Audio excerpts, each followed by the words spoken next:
Yeah, my headlights are not the brightest.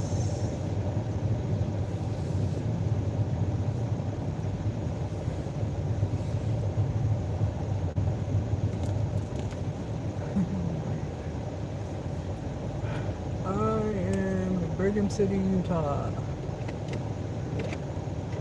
I am in Brigham City, Utah. Yeah, I know, I have a low voice, I'm sorry. My mic is broken.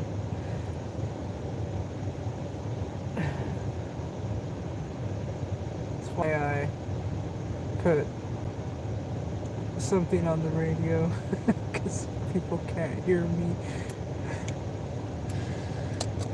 Working on it.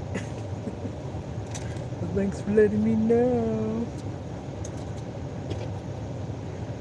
Alright, time to put fuel. Yeah, it's very nice. Especially Moab.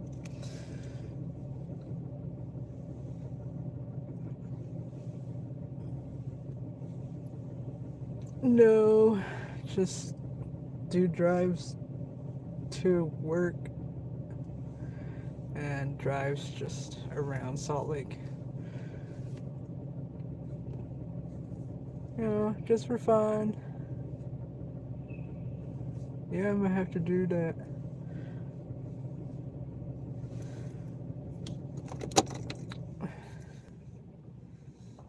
Amanda Elliott. Yes, I have. I used to drive an 18 wheeler.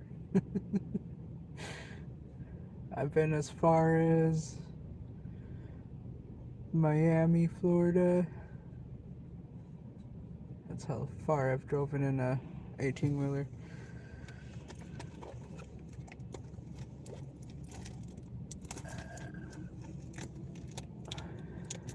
Have you ever been on this side? Like the west side of the states?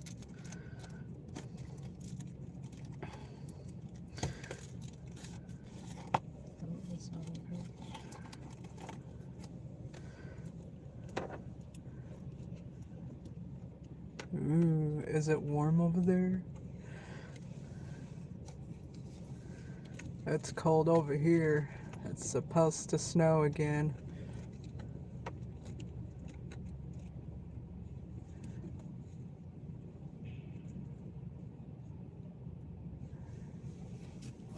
Give me one sec.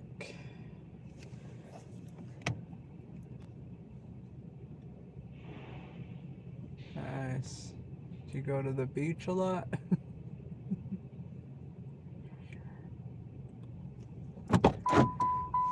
Give me a sec. Vegas. Last time I went to Vegas, I went to see the Vegas race, NASCAR race. Yeah, better than here in the 20s, 30s, where you're freezing. Oh, that's funny drives.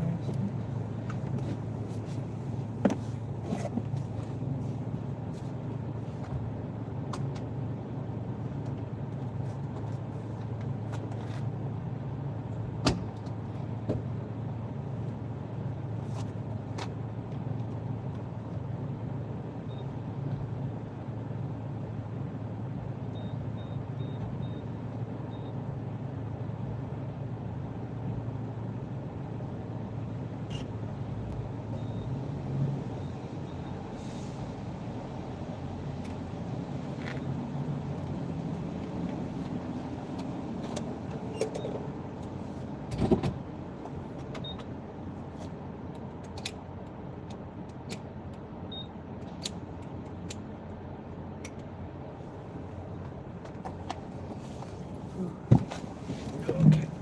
Oh, nice. Oh, I hate the beaches. Oh yeah, me too. I prefer mountains because at least you can hike up them and see waterfalls and rivers and wild animals.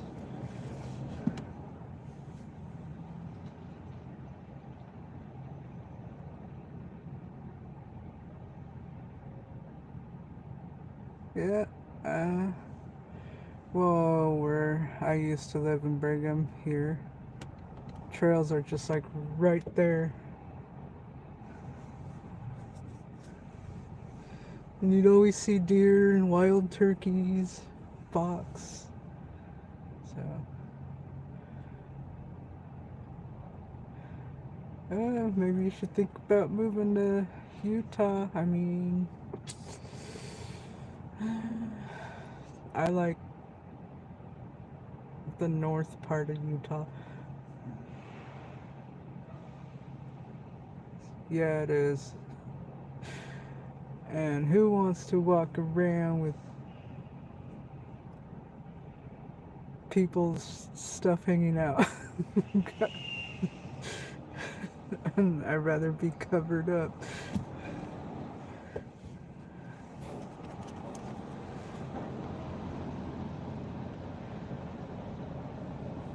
Yeah, I wouldn't want to live by the beach. Sounds horrible.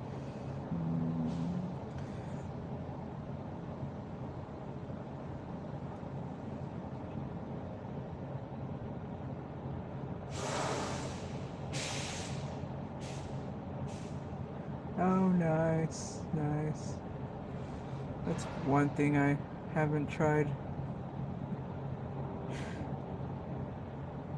Right.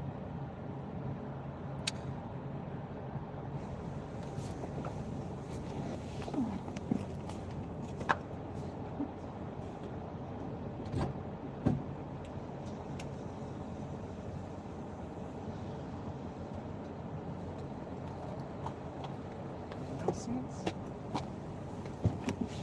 Oh, yeah.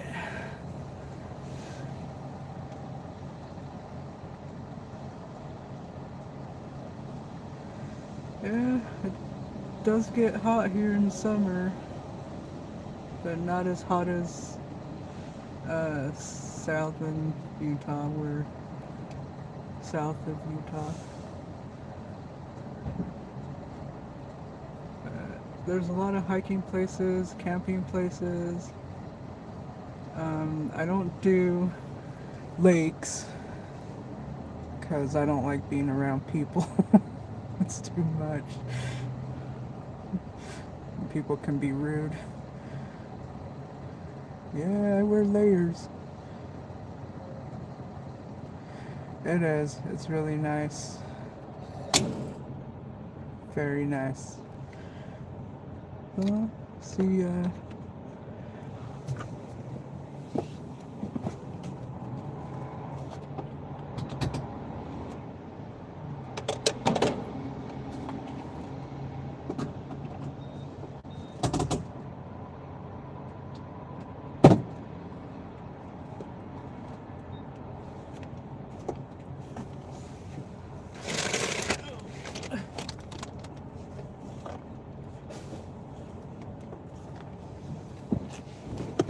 Ooh.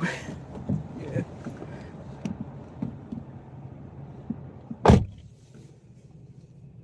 Oh, we have mosquitoes. Just in the summer.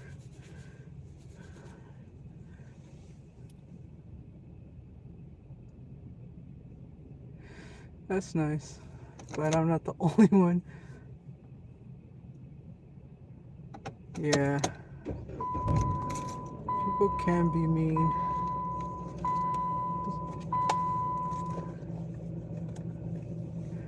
Hi, Cooper.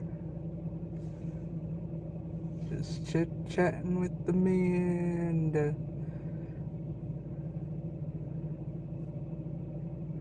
Now to go in and get some coffee. Get some coffee. You can always tell when someone's from Utah. We don't say our T's.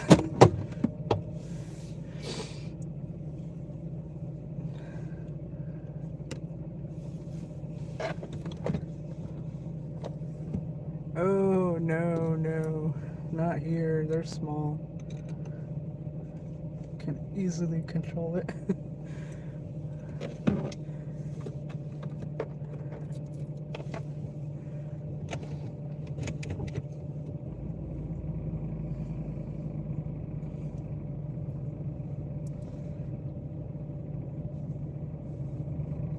I'm going to.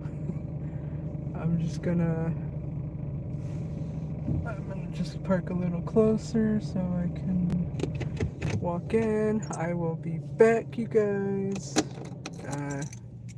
If you do leave, thanks for being here. I will try not to take long, but it'll be a little quiet, so try to get to know each other. I will be back, guys.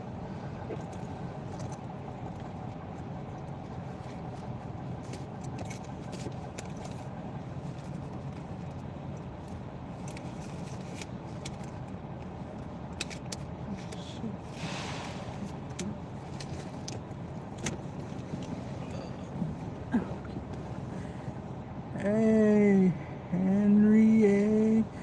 Gonna go get some coffee. Ahorita regreso. Voy a agarrar café. Be back, guys. Thanks for being here.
Everybody's still here.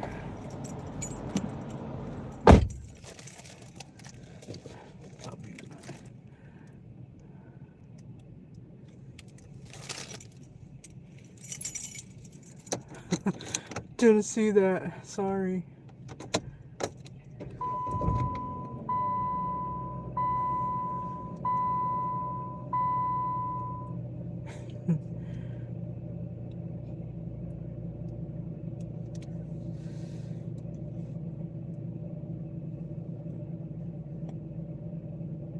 Alright. You too, Amanda, if you watch this again.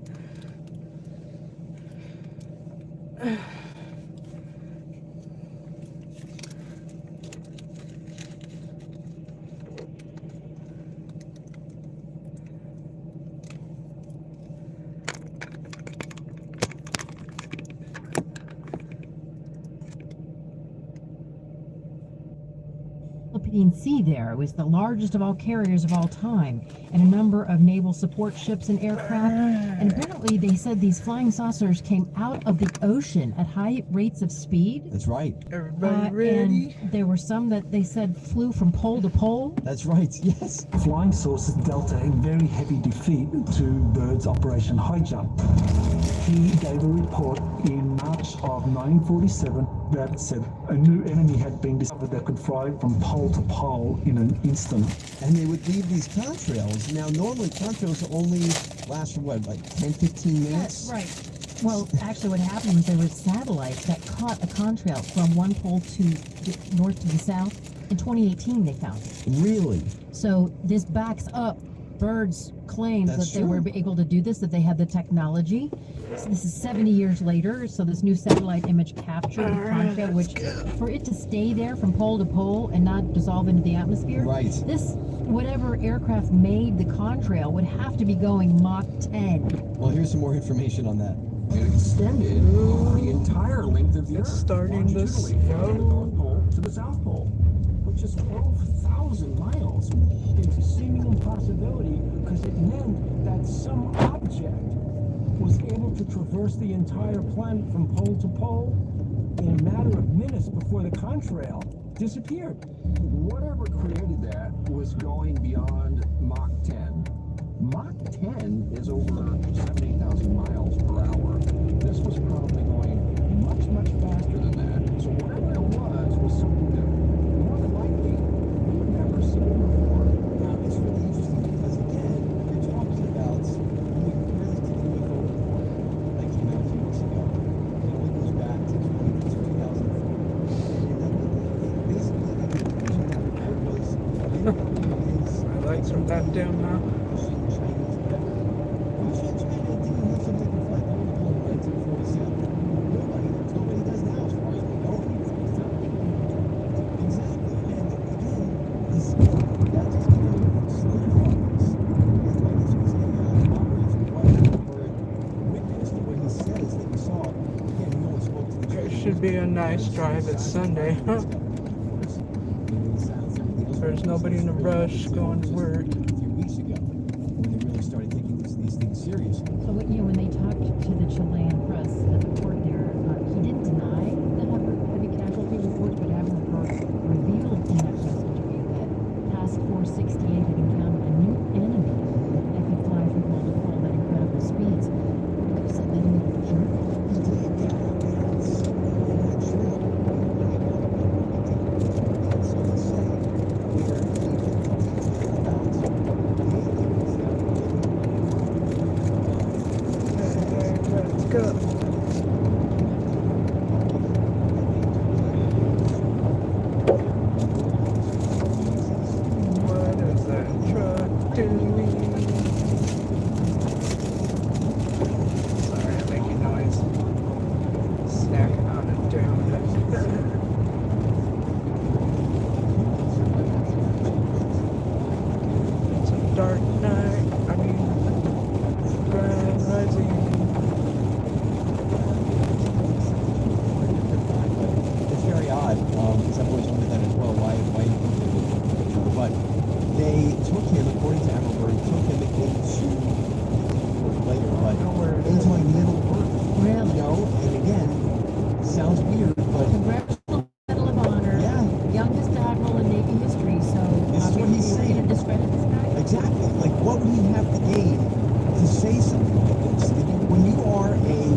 You're not going to come back and make up some crazy cockamamie story that they would only use in science fiction movies. So why would he make this up, I guess, is my question. Because when he talks about this, he says they took him down to Middle Earth where they have all these bases, and they took them into these No. caves in Antarctica. Were the Germans down there too? No, he didn't say anything about that, but it would surprise me. But these battles were happening. Like, they literally battled. Them and the Germans battled aliens in Antarctica, according to these, accounts. And again, this was never reported to the U.S., or at least the government never reported I it. bet you Hitler down there. Well, there was theories that he was there, that or Argentina, but that's another theory, I guess, for a different time maybe. But it's really just a wild story when you think about, again, his credibility. Yeah. Why would he be making something like this So up? that's why he only talked about it in Chile, and then Yeah. he shut up. Once he got back here. So over the Soviet report that came out in 2006, they said that UFOs flew close over the U.S. naval flotilla, which fired on the UFOs, Right. which did retaliate with deadly effects. Now, last week I said it doesn't seem like these aliens there's any malfeasance going on. There's any, malicious intent. This is very malicious. Yeah, it sounds like, again, they got into a battle. They didn't expect. So when you're going on this expedition, imagine their thought process when they're on that expedition. They think, okay, we're going to explore Antarctica. This is, one of the final frontiers of the planet. We're going to figure out what's on this giant ice And continent. there's all this crap down there. They didn't get there, and all of a sudden you're battling aliens. I mean, you're just finding these Yeah, we things. had our microphone. This is exclusive. It's maybe what it sounded like. Yes, according to Lieutenant John Sayerson, he was a flying boat pilot. I don't know what that is. But the UFO shot vertically out of the water at tremendous velocity, as though pursued by the devil, and flew between the masts of a ship at such a high rate of speed that the radio antenna oscillated back and forth in its turbulence. Unbelievable. Yeah, and so they got into this USS Murdoch, is what they called it. Okay. They think they mistranslated it, Right. that it might have been USS Maddox. Right. They're saying USS Maddox did exist, but it was sunk in 1964 in the Gulf of Tonkin.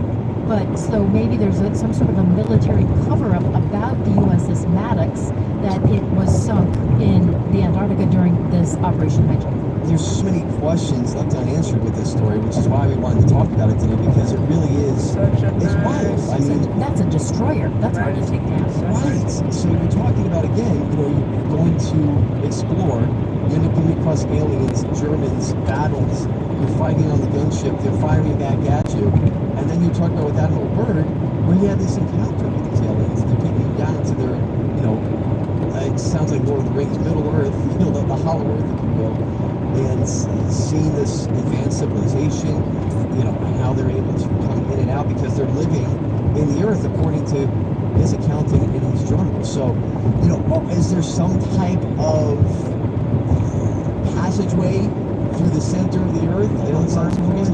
Yeah, maybe something like that. Maybe that's how they're able to get from pole to pole in a short amount of time. Are they using the Earth's magnetism? With as far as anti-gravity technology, now they're flying that fast. Because then that goes back to the question, why aren't there any? Normally there's no type of contrails with these things. Right. That doesn't make sense. So there's no exhaust, there's no flame coming out the back that you can see on a missile or a jet or something like that. They just, boom, it's just that instantaneous acceleration. And they're just gone. This episode is brought to you by Allstate. Some people just know they can save hundreds on car insurance by checking Allstate first.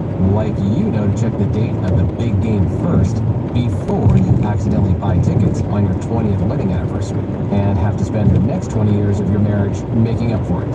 Yeah, checking first is smart. So check Allstate first for a quote that can save you hundreds. You're in good hands with Allstate. Savings vary. Terms apply. Allstate Fire and Casualty Insurance Company and Affiliates. Northbrook, Illinois. Okay, I have to tell you, I was just looking on eBay where I can find all kinds of things I love, and one of them is A hologram tree. One of the rarest lost in the universe set. Shiny like this.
whatever that was in 2018 left the Count Trail. Maybe it But was Richard Branson, maybe it was. the Virgin Galactic. Maybe he's a time traveler. And he was in Antarctica in 1947. I want to. Is this Admiral Byrd journal available, like in the Library of Congress? I'd love to read it. It's really just something that if you Google it, you might be able to find some different Excerpts. transcripts. Yeah, because it's like one of those, does it exist, doesn't it, is it made up, you know? So, but apparently, again, the story goes, he kept this journal, and there's pictures in there, and Really? about, you know, they were tall aliens, you know, like 9 feet tall, according to his accounts. 9 feet tall. And so it's very Like odd. Baron Trump. Yeah, he did get very tall, didn't he? But it's a really strange account, and there's still so many unanswered questions with this. I mean, were the Russians involved somehow? Right, and were the UFOs protecting the retreating Nazis? Gosh, could you imagine that? Was it disinformation? Oh, Russian disinformation. Right. Deliberately fed to Soviet authorities by U.S. intelligence. It's Was the Stalin era report disinformation by us? well, what's crazy about this too is that, you know, after Admiral Byrd leaves, again, they cut the expedition way short. They're only there for about 8 weeks or so. They were supposed to be there for months, you know, exploring, making bases, finding out how they can have bases there and things like that. But they leave 8 weeks later after many casualties. They still haven't really said how many people. They never recovered the I was bodies. going to say, are they at Arlington? What's up? Right, and that there has been different permission trying to be granted from people who are saying, let us go down there, let us try to find remains of these soldiers so the families can have closure all these years later, but they're never allowed to do it. And what about Nimitz? Did he get involved? Did he know what was going on? If he was in charge of the whole thing? And what's crazy about this too is we do have bases on Antarctica. I mean, there's scientific exploration that takes place in Antarctica.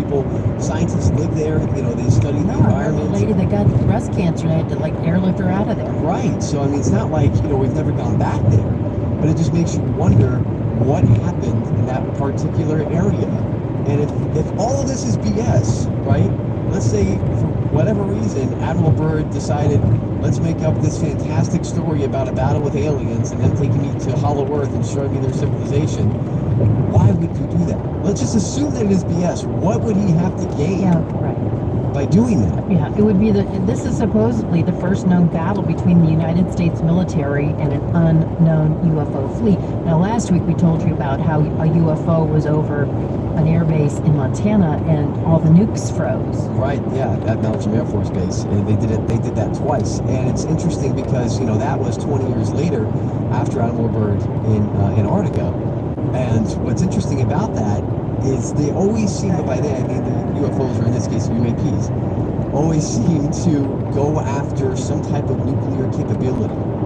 You know, they are attracted to not figuring out, but kind of watching us, I think. Is it maybe that's the best term to say when it comes to I think they are what are definitely we watching. doing? What are we doing with the nuclear capability that we, you know, got during World War II? My big question, Stephen Diener, is if it's 70 degrees below zero in Antarctica and these aliens, I've never seen them wear clothes. I know that's also weird. Ever. Oh, So yeah. how are they surviving? No, I don't know. There's so many questions, but that's why we do this. They don't have alien fashion week. No, nothing like that. No alien runways. Aliens in Paris. No, as far as we know, anyway. Maybe some of those models do look like aliens. Let's Yeah, face it. I mean, they're non-binary. They seem to be. I don't know. It's so weird. It is. There's a How lot do of they reproduce? again. Like, you never see genitalia. Right. That's never a description from, you know, abduction accounts, things like that. You know, they always They say. have 3 fingers, so I don't even think they have an opposing thumb. How do they hold a fork? Well, some. do they have a mouth? Yeah. From you know, What about accounts. teeth? I don't know. Ah, see, what do they Maybe. eat? I'm just so intrigued. Well, no, it's true. There's so many questions when it comes to, and there's all different types of alien species, at least according to different accounts. And one of those species is the Greys, who met with, supposedly, President Eisenhower back in the 1950s. And that's what we're talking about next week, right? Yes, this is, So President Eisenhower met with the Greys. well, if you want to believe it, but we have the story. Was so Secret Service there? that's actually part of it. So don't give away too much. Okay. Yes. I'm too inquisitive. No, I know. It's very exciting because if you thought this was a crazy story, wait until you hear about dueling alien species. I guess you could say trying to figure out who's going to work with the U.S. government and give technology and do experience. I mean, you thought that Byrd was decorated. Eisenhower. Are you kidding me? Yeah, exactly. He's a general and a president. And how did they hide this? And who in Eisenhower's family swears it's true? So there's much more to come here on UAP, the Unidentified Alien Podcast. But this one, well, hopefully you enjoyed it because we had fun with it. It's a wild story and still a lot of unanswered questions. Still bending spoons with my mind. Yes, exactly. Well, episode 4 next week. Join us then. Don't miss it. Download, subscribe, like. Yes, and catch us again next week on UAP, the Unidentified Alien Podcast, when we talk about Eisenhower and his meeting with the Braves. Until then, Karen Curtis over here, Steve over there, Stephen Diener over here. Talk to you next week. This episode is brought to you by Amazon Prime. There's nothing sweeter than baking cookies during the holidays. Prime, I get all my ingredients delivered right to my door, fast and free, no last minute store trips needed. And of course, I bless my favorite holiday playlist on Amazon Music. It's the ultimate soundtrack for creating unforgettable memories. From streaming to shopping, it's on Prime. Visit Amazon.com/Prime to get more out of whatever you're into. Tech scams, identity thieves, data leaks. Hearing about these online threats every day can be stressful, but don't worry. McAfee Total Protection is here to help you live a worry-free life online. What does worry-free mean? Well, it means you won't have to wonder if that text message is a scam, if new threats will pop up on your PC, or if you're safe from identity theft. Visit McAfee.com/online protection today to get award-winning online protection for just $39.99 your first year. That's McAfee.com/online protection. Cancel anytime. Terms apply. Yes, welcome into another episode 4 of UAP, the Unidentified Alien Podcast. Stephen Diener here, Karen Curtis over there. Hello. Karen, before we get started, how are you? I'm well. And I like to be polite. I want to make sure you're doing well. Just to make sure. Yeah, no encounters That's this week good. of any kind of 1, 2, 3, or 5.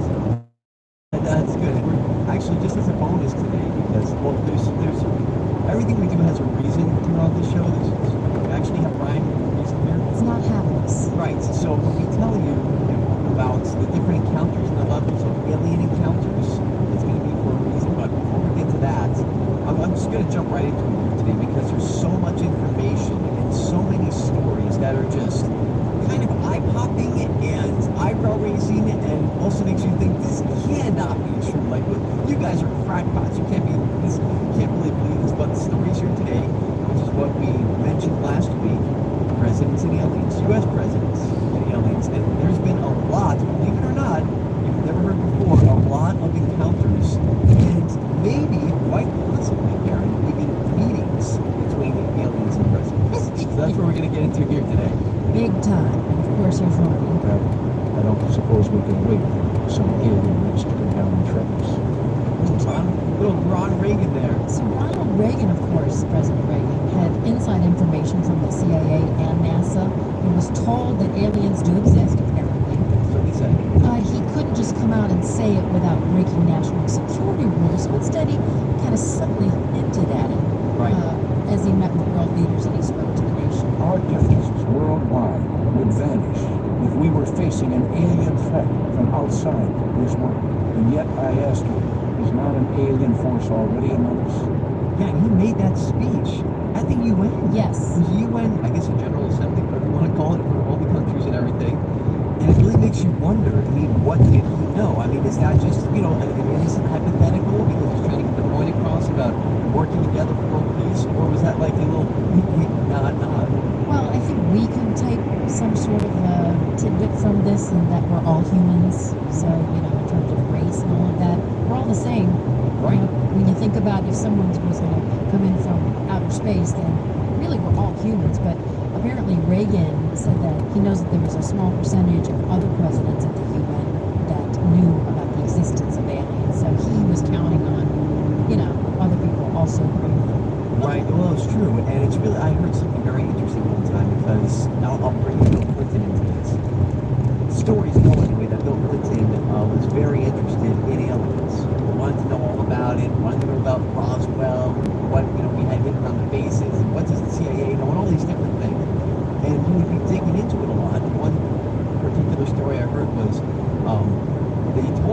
basically stop asking. Like, you're saying that to the president of the United States. Really? And Bill Clinton, I mean, you're think back, he's a popular president. So it's not like this was, a president that wasn't well liked or whatever it was. And in his time, of course, before some other things happened, he was a popular president and people really liked him. And it got to the point where you had people who were close to him in his inner circle being told, tell the president to stop looking into this. Back off on the aliens. And they say because the way that, the real people in charge of these things, the CIA especially, those are career government workers. 30, 40 years. You're in charge of these things. You're working, Lockheed. You're working at Skunk, these different things. You're at the black sites. But that's all changing now, don't you think? With the government coming out with more information. Or should I say UAP? A little bit, but the way that they look at presidents, even though, the ones who are here, like Bill Clinton, and the other ones we're going to get to here in a minute, they look at them as temporary government employees. They do. Yeah, so that's why, because you're going to be there for, at the most, 8 years.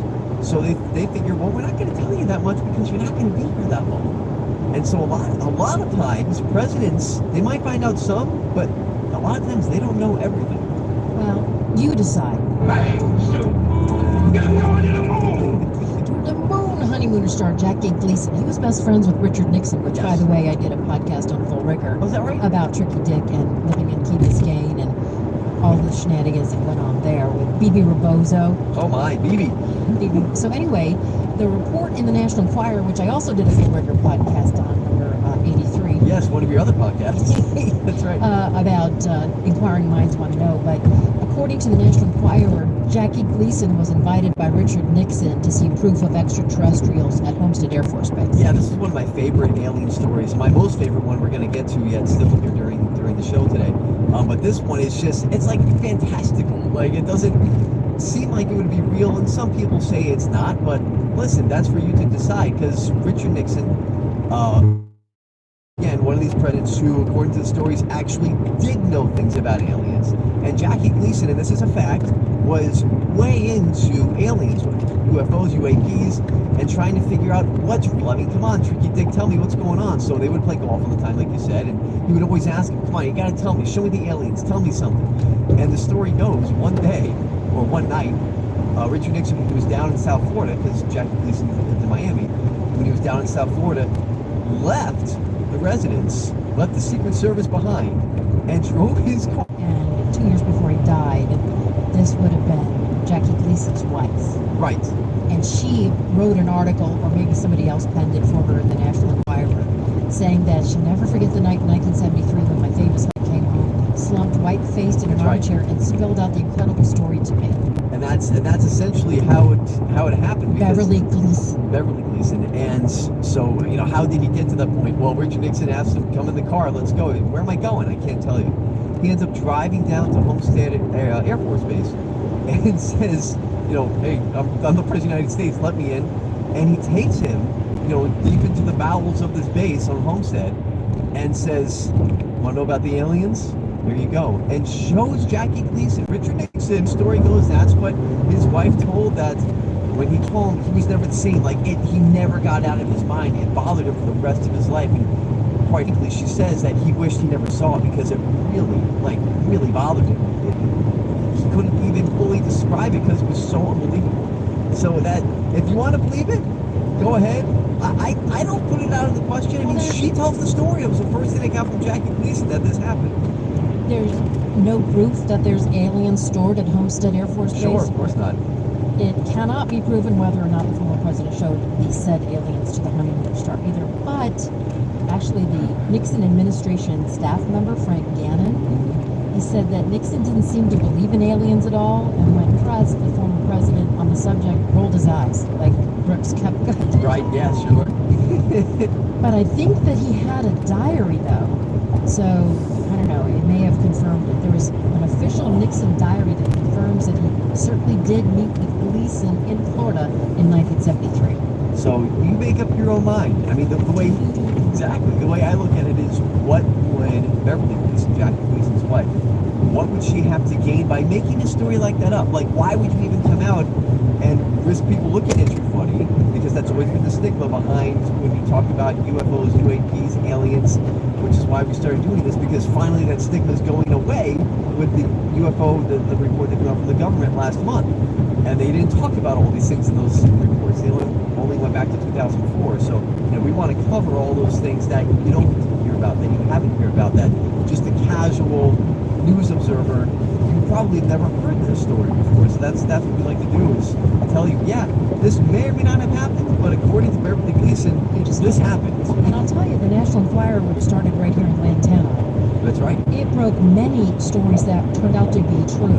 Yep, it's true. So, don't discredit it because it was a National Enquirer I story. mean, there's a whole other theory, not even a theory, but talk that was on purpose. That the National Enquirer basically was a front to make people think that it only reported silly news, when a lot of times it would have the real stories. So.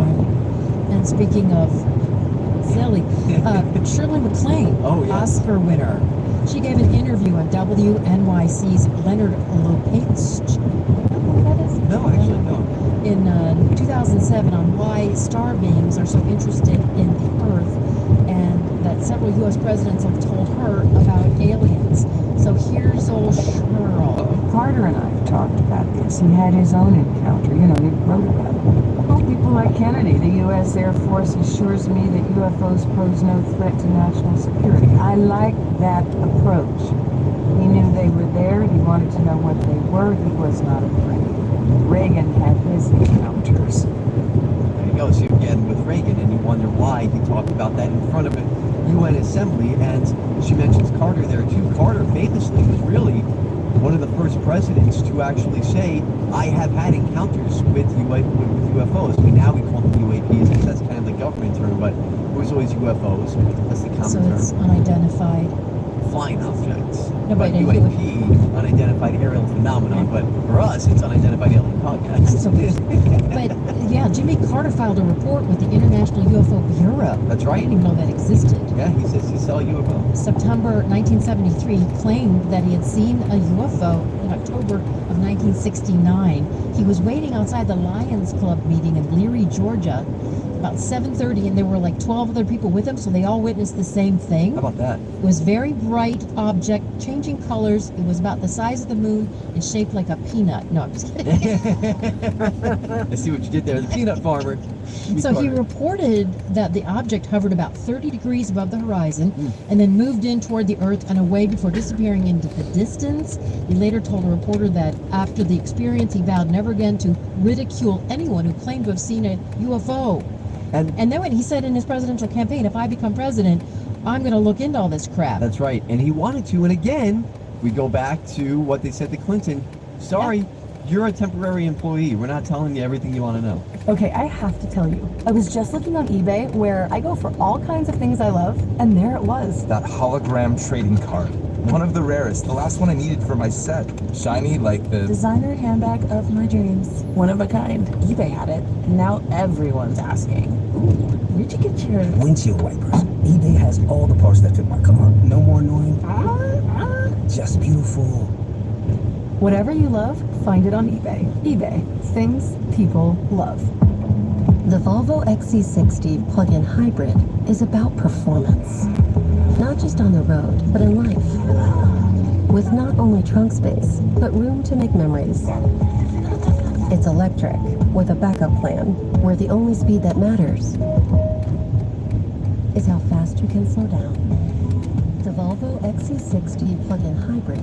Performance where it matters the most. Visit volvocars.com/US to learn more. The #1 selling product of its kind with over 20 years of research and innovation. Botox Cosmetic, botulinum toxin A, is a prescription medicine used to temporarily make moderate to severe frown lines, crow's feet, and forehead lines look better in adults. Effects of Botox Cosmetic may spread hours to weeks after injection, causing serious symptoms. Alert your doctor right away as difficulty swallowing, speaking, breathing, eye problems, or muscle weakness may be a sign of a life-threatening condition. Patients with these conditions before injection are at highest risk. Don't receive Botox Cosmetic if you have a skin infection. Side effects may include allergic reactions, injection site pain, headache, eyebrow and eyelid drooping, and eyelid swelling. Allergic reactions can include rash, welts, asthma symptoms, and dizziness. Tell your doctor about medical history, muscle or nerve conditions including ALS or Lou Gehrig's disease, myasthenia gravis, or Lambert-Eaton syndrome and medications, including botulinum toxins, as these may increase the risk of serious side effects. For full safety information, visit BotoxCosmetic.com or call 877-351-0300. See for yourself at BotoxCosmetic.com. This episode is brought to you by PNC Bank, who believes some things in life should be boring, like banking, because boring is steady, pragmatic, responsible. You don't want your bank to be cool or sexy. Sexy is for red carpets, not banks. That's why PNC Bank strives to be boring with your money, so you can be happily fulfilled with your life.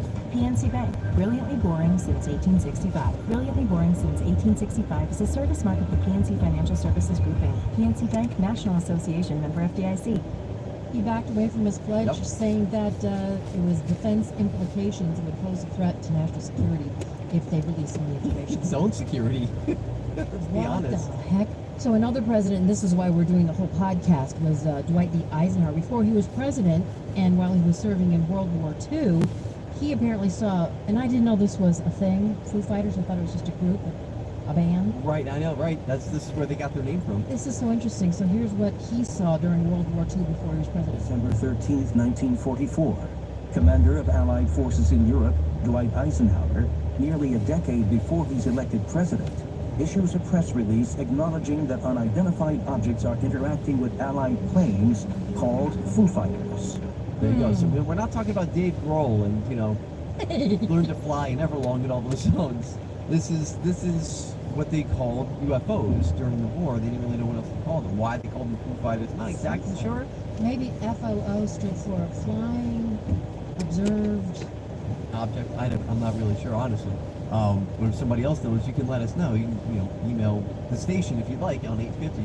But it's again, we wanted to get into Eisenhower here because this is really where, I guess, the most extreme example of aliens and presidents and the encounters between the two that I've ever personally heard of in my life, even more than the Richard Nixon story we just told you about Jackie Gleason. Well, it's either he encountered some twice aliens or he chipped his tooth, but during his presidency he really didn't talk about aliens like Reagan did. Reagan was like, Well, I don't suppose we can wait for some alien race to come down and threaten us. he even talked about it with Mikhail Gorbachev from Russia. When you stop to think, we're all God's children wherever we may live in the world, I couldn't help but say to him, just think how easy his task and mine might be in these meetings that we held if suddenly there was a threat to this world from some other species from another planet outside in the universe. We'd forget all the little local differences that we have between our countries, and we would find out once and for all that we really are all human beings here on this earth together. Interesting. You don't hear presidents talk like that. You don't hear any politician talk like that as far as making that type of analogy. So again... Seeing little green men, are we? Right. So, Can you imagine if Biden did that now? It would be interesting. Oh. So it begs the question, was that just Ronald Reagan using an analogy? Was something he thought was fitting? Or did he know more than he was ever letting on? I mean, again, this is a guy in Ronald Reagan who really initiated a lot of what we see now with Space Force. He was initiating that with like the Star Wars and things like that. Right, the Star Wars thing. What is he talking about? Well, but Eisenhower really never talked about it. This is as close as he got to it in terms of science and national security. My subject tonight is science and national security. Originally, this talk was to be part of one I intend to make in Oklahoma City next week. However, I found that I could not possibly deal with the subject in just one address. So here's the deal with Eisenhower. Okay, now follow me here. Okay, this is kind of a wild story. Now you mentioned the dentist appointment for the chipped tooth. There's a reason for that. He's in Palm Springs. Correct. And this in February 1954. 54. Okay, that's right. I wasn't sure if it was 53 or 54. So 1954, he's in Palm Springs for, he's doing his presidential thing. And in the middle of the night... He's at the Smoking Tree Ranch, by the way. Oh, good. Which I don't even... Why is the tree smoking? Maybe next week we'll do the podcast live from Smoking Tree Ranch.